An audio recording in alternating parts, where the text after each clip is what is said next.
Welcome everyone, welcome to our channel visa solutions for you. मैं आपका दोस्त विकास। और आज का जो टॉपिक है वो वेयर हाउस के ऊपर है स्पेशली। वो भी क्रोएशिया में जो वैकेंसीज निकलती हैं।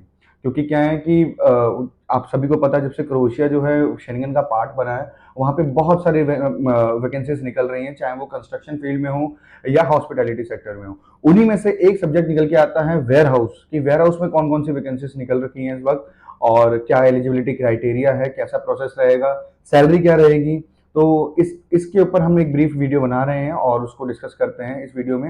एंड तक बने रहिएगा, और वीडियो अच्छी लगी तो लाइक कीजिएगा और हमें कॉन्टैक्ट कीजिएगा। चलिए स्टार्ट करते हैं। तो गाइज, स्पेसिफिकली अगर मैं वेयर हाउस की बात करूं तो वेयर हाउस एक तरीके का गोडाउन यहाँ पे जिसे हम कहते हैं, और उसके अंदर क्या क्या वैकेंसी, कितनी वैकेंसीज निकली हुई हैं, हम वो डिस्क्राइब करते हैं। सबसे पहले हम बात करते हैं सिक्योरिटी गार्ड्स की। सिक्योरिटी गार्ड की बहुत सारी वैकेंसीज निकली हुई हैं ऑलरेडी, और उनकी क्या ड्यूटीज होती हैं वो आप सभी जानते हैं। तो सिक्योरिटी गार्ड के बाद आते हैं रिसीवर्स, जो स्टॉक इन एंड आउट का रिकॉर्ड रखते हैं, आप ये कह सकते हैं।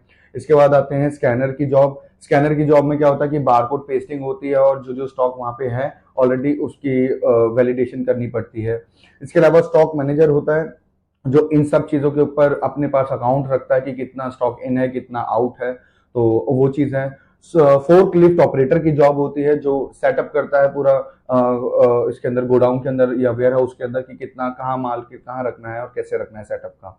इसके अलावा सुपरवाइजर होता है, जो इस पूरे प्रोसेस को स्मूथली चलाने के लिए सारा सुपरवाइज करता है और अपने इंस्ट्रक्शंस देता है, ताकि काम जो है स्मूथली चलता रहे।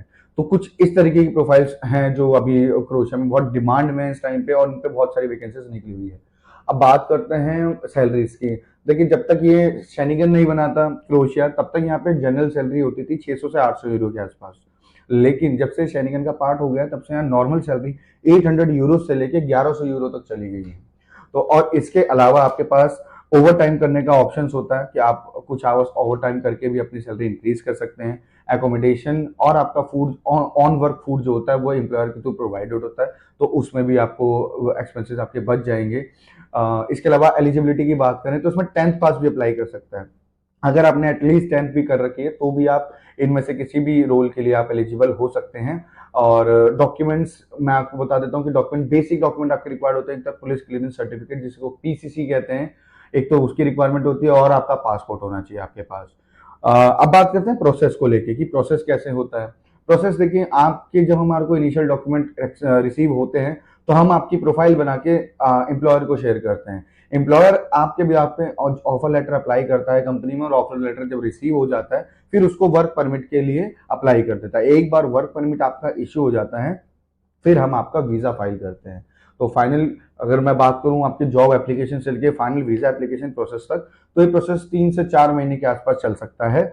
और इसमें अभी तक तो टचवुड अपने पास बहुत अच्छा रिकॉर्ड रहा है कि अपने वीजा बहुत अच्छे आए हैं, और विद इन द टाइमलाइन आए हैं, तो बहुत ज़्यादा वो दिक्कत हुई नहीं। और जनरली क्या रहता है ना दोस्तों, कि कोई भी कंट्री हो, उनको सबको यंग बंदों की रिक्वायरमेंट ज़्यादा रहती है। तो अगर आपकी एज 21 से लेके 45 ईयर्स के बीच में है, तो ही आप इन जॉब्स के लिए एलिजिबल हैं। यानी 21 से 45 साल की एज के लोग ही इन जॉब्स के लिए अप्लाई कर सकते हैं। और अगर आप इंटरेस्टेड हैं यूरोप में सेटल होने के लिए, ज़्यादा पैसा कमाने के लिए, सेल्फ मोटिवेटेड हैं, तो आप ज़रूर इन जॉब्स के लिए अप्लाई कीजिए। क्योंकि इन जॉब्स से क्या कहते हैं, आपको जो डिफरेंस मिलेगा अमाउंट का, अगर आप इंडिया से कंपेयर करते हो, तो वो बहुत ज़्यादा होता है। ठीक है। और इसके अलावा देखिए, परमिट तो इशू हो जाता है, लोग मूव भी करते हैं, ट्रैवल भी करते हैं क्रोएशिया, और अभी जैसे डिमांड बढ़ती जा रही है, तो उस हिसाब से जॉब्स भी बहुत सारी हैं।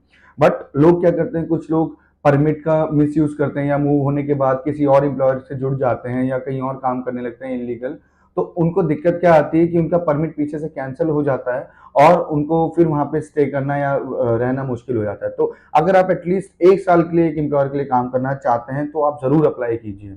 बिकॉज क्या है कि रूल यही कहता है कि अगर जिस एम्प्लॉयर से आपने परमिट इशू करा है, तो आप उसके लिए एटलीस्ट 1 ईयर तो वर्क कीजिए। उसके बाद आप एक्सटेंड कराते हैं या चेंज करते हैं, वो आपका मर्जी रहता है।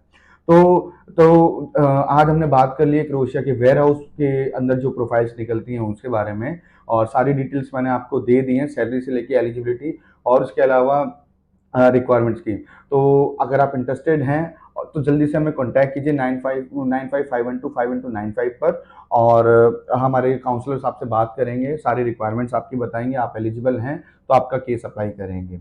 ठीक है, देर मत कीजिए दोस्तों, गोल्डन अपॉर्चुनिटी है। मैंने बताया बहुत सारी वैकेंसीज निकली हैं क्रोशिया में, ये सिर्फ एक वेयर हाउस का टॉपिक था, इसके अलावा हॉस्पिटैलिटी और कंस्ट्रक्शन सेक्टर में मल्टीपल जॉब्स निकली हुई हैं, चाहे वो हैवी ड्राइवर हो, कंस्ट्रक्शन वर्कर हो, इवन आपके हॉस्पिटैलिटी में शेफ हो, कुक हो, even office attendant, room attendant की भी जॉब बहुत सारी निकली हुई हैं। तो आप कॉन्टैक्ट कीजिए और अपनी क्वेरी रेज कीजिए, एंड मिलते हैं आपसे अगली वीडियो में। तब तक के लिए बहुत बहुत शुक्रिया हमारी वीडियो पूरी देखने के लिए। थैंक यू सो मच, आप ऐसे ही प्यार देते रहिएगा। Thank you.